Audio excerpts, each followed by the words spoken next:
नमस्कार. काव्ययोग काव्यसंस्था पुणे आयोजित महाराष्ट्राचा लाडका कवी व्हिडिओ काव्यवाचन स्पर्धा 2026 पर्व दुसरे. मी महेश बसलिंगप्पा चिटमोगरेकर, राहणार नांदेड. सर्वप्रथम मी आयोजकांचे आभार मानू इच्छितो. धन्यवाद. व माझी कविता सादर करतो. माझ्या कवितेचं नाव आहे वयातला मध्यमवर्गीयपणा. वयातला मध्यमवर्गीयपणा 40शीत आल्यावर जाणवू लागतो.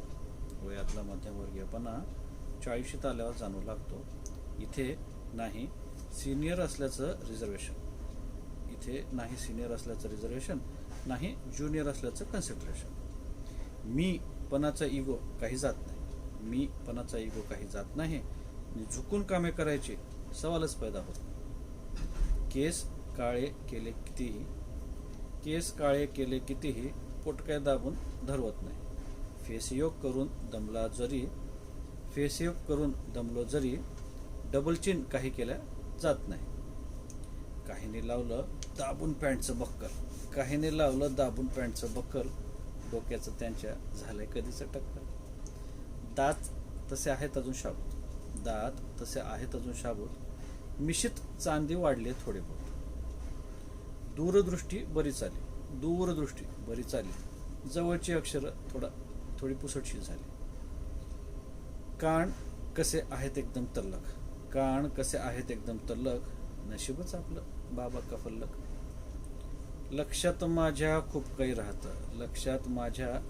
राहतं, पण सोडून द्यायला आता मला जमतं. गाडी तशी मी वेगाने चालवतो, पण जबाबदारीने पाय ब्रेक जवळच ठेवतो. वीकेंडची पार्टी फ्रायडे नाईटलाच उरकतो. शनिवार रविवार मात्र परिवारासोबत घालवतो. प्रत्येक गोष्टीत थोडा समतोल साधू पाहतो. आयुष्य हे जरा आता स्थिरावून जगू इच्छितो. अल्लडपणाची उत्साही गरिबी संपली. समोर कोपऱ्यावर म्हातारपणाची श्रीमंती उभी राहिली. 40शीतली ही मध्यमवर्गीय स्थिती, काय ठरू आणि आठवू तरी किती. धन्यवाद.